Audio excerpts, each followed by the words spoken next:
Moving on to the reports part of the meeting, please start out with the superintendent, please. Could I ask the permission for the courtesy of a response to these comments?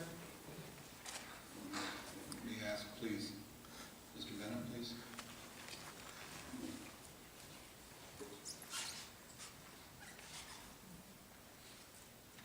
They don't respond. They don't have to respond. That was up front, very first meeting I didn't mean that. Will fire that up for me?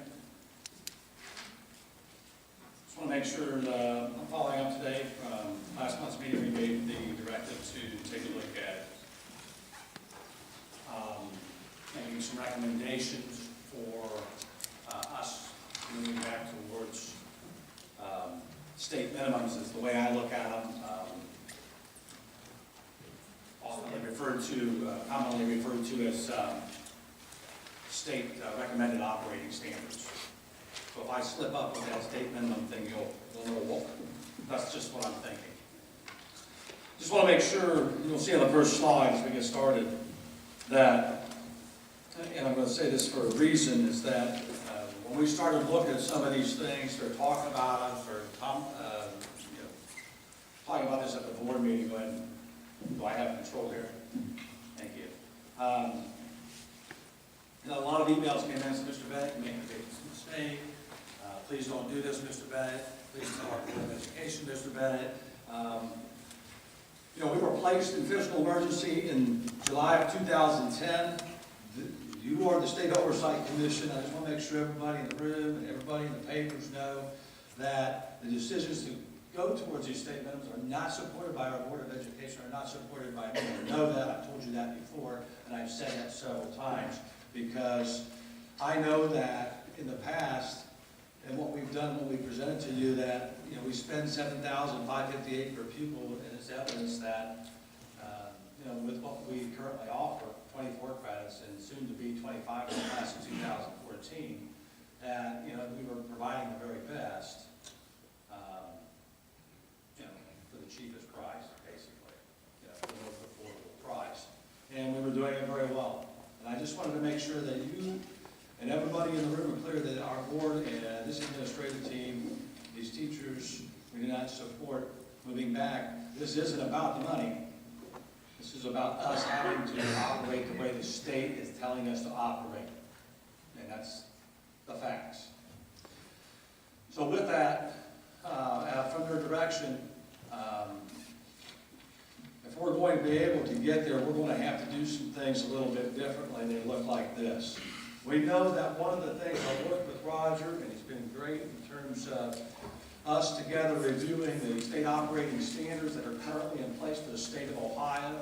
Grades K through 4 need to be targeted, their class sizes at 25-1. And then 5 through 8, you can see we'll go to 30 and 35-1 with the current enrollment we can get there. We're required to reduce to 20 credits for graduation. And I also know that we're been asked to apply for every waiver that's out there. The two that I can see are body mass index and all-day kindergarten for us. If there's anything else, Roger, please let me know. What it would look like, I wanted everybody to see is, the big target here is very difficult for us, is that we have an enrollment projection. You've heard from some of the residents, we have no idea what it's going to do. So I put the enrollment projections in there for you. If you disagree with some of that or have some of the thoughts about improving that, we have very little trend data. To look at that, you can see that we declined roughly by about 50 students in that piece right there. That includes trend data for people that are moving in and those that we think may move out. Now realignment that would look like this. We just talked about the different class sizes and student-teacher ratios. I cannot possibly continue to be able to regulate these pieces until I get them all together so that we know what happens when we get more or less. Does that make sense? I got to get all the grade levels together.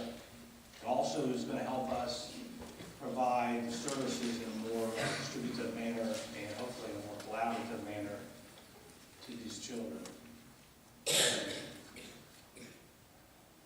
So the building reconfiguration is going to look like this.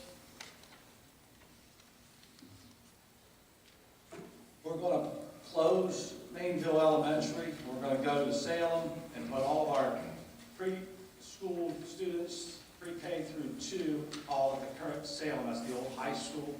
You can see the projected enrollment's about 964.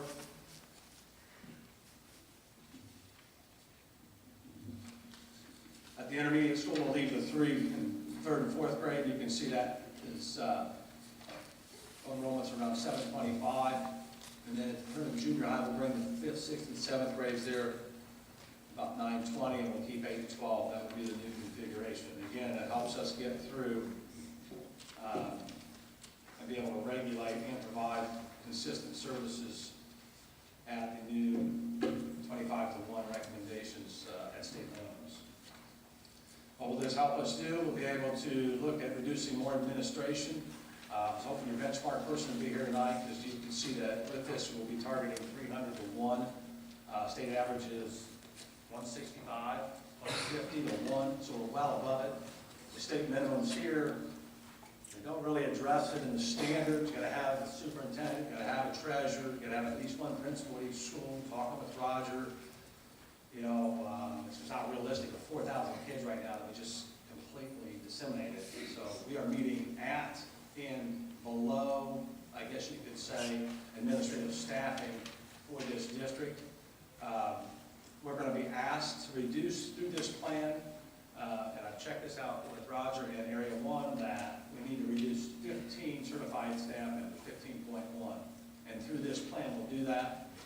Not recommending any more further support staff reductions, as you know that the audit report shows considerable below averages, although we might get some through attrition. We need some time to see that, how all this works out. We are 4.3 educational support personnel below state operating standards or state minimums, so we need to put those back, and we have a confirmation to do so. If you are wondering what an educational support personnel is, they are listed and coded and how we code them down here. So by eliminating and closing Mainville, bringing everything together and putting this piece back here, you can see we're going to roughly be about 10.5 staff members that are going to be cut once we put the certified 15 and then put the 4.3 back. Does everybody understand what I'm trying to do here with state minimum operating recommendations? And we're not going to hire other, our goal here is to take the existing staff, look at their licensure, get the 4.3 moved, and then dismiss the other remaining certified staffing that's left. So you can see that this will make it official now that the closings totals at Hamilton. All of our neighborhood schools will be closed. We are also considering closing the main board office so that we can, more efficiently share support services in that area. Problem that we have over there is trying to figure out, there's a huge required storage of records that are over there that are very important and they're required by law, and so we're still kind of working our way through that. The EMIS functions over there, which is huge, saves us tons of money, and so we're still kind of working through that, but that's where we're considering. I tried to put some estimated dollar amounts to it, and this is not what we were asked to do, but Sean was asked to put it in the forecast. I'm trying to get 1.2 million as we go through the process. As we may see, and I don't know if you're familiar with any of this, as we go through and look at the different licensures and they start to bump down, like in the high school, and we are going to eliminate all teaming, anything that has to do with teaming to save money that we currently have in this district, and back to traditional planning. So when we start to look at how the bump process works for the certified, this could change a little bit, but we still want to be able to meet the 1.2 million in cuts that we put in the forecast. That's why we talk about it, and hopefully that makes sense. Somebody asked the other day, and we want to make sure that it's put on here, that there will be some transportation costs. You know, you're going to save by closing Mainville 70,000, but, you know, state minimum transportation runs may increase anywhere from 30, maybe to 50,000. We don't know yet. And again, how many kids are going to transport? You know, how many drivers can we, you know, retain? Will we be able to take 2 off the standby? You know, and so forth. You know, all kinds of different factors that we won't know for a while yet. So I wanted to make sure that you had the numbers that we're trying to project here.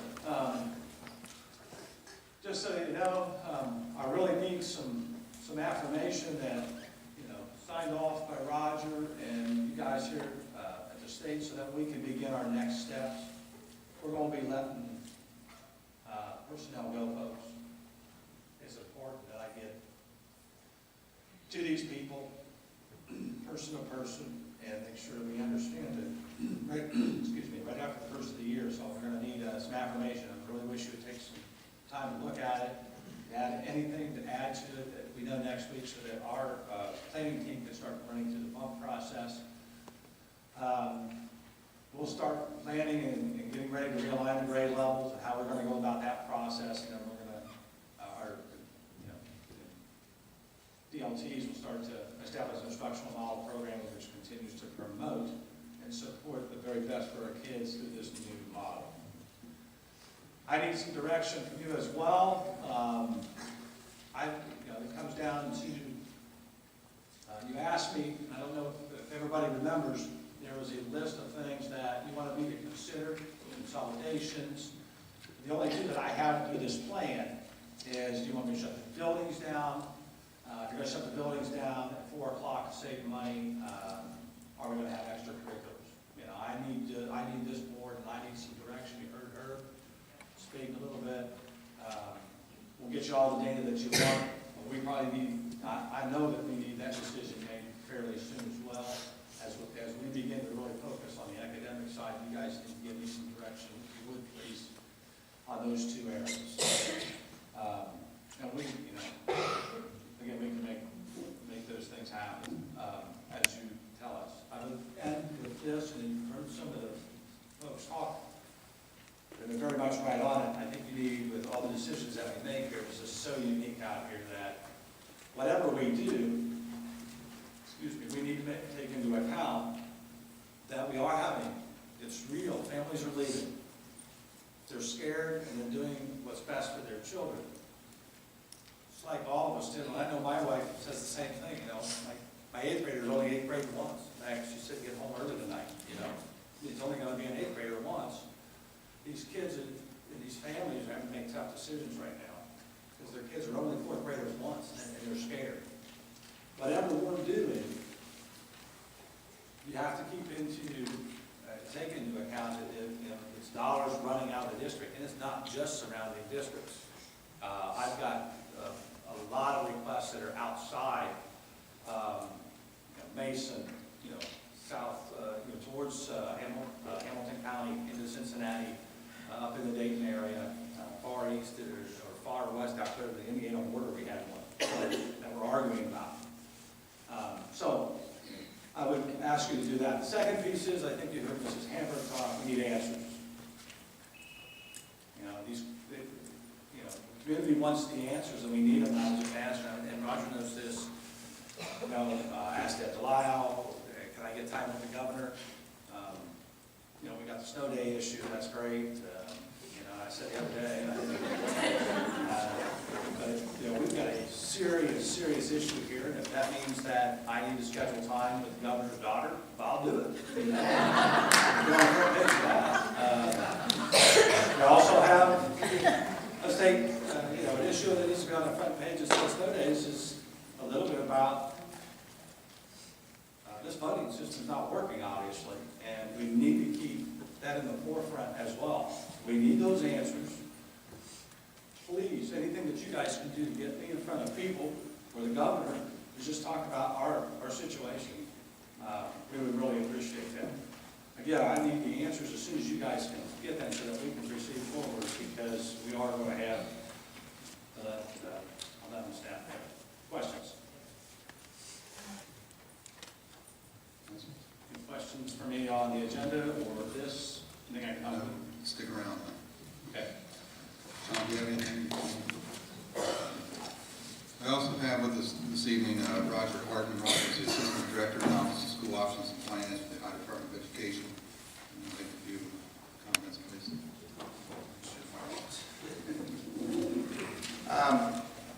I'm Roger Hardin, and some of you have seen me here before. I was back here in July when we had the first meeting, an opening meeting, and I made several presentations throughout the several years about the situation, about the whole, what the law calls for. I was here primarily this evening to introduce a couple of ladies who were going to talk about what the state standards were. I did give a copy of the standards, printed them out, and give a copy to the commission members. Anybody can find those. They are on the ODE website, and if you just type in operating standards in the search box, they will take you to a link right to where those operating standards are, so you can again look for those and see what they are. I also was going to have Barbara Tay Smith here to talk about the benchmark report. This report is a compilation of financial data, and what it will show, quite simply, is that Little Miami has been operating very efficiently over the years. The most recent benchmark report out there is for fiscal year 2010, which was the most recent year. And again, it does show that you have been operating very efficiently, as Mr. Bennett pointed out in his presentation as well, too.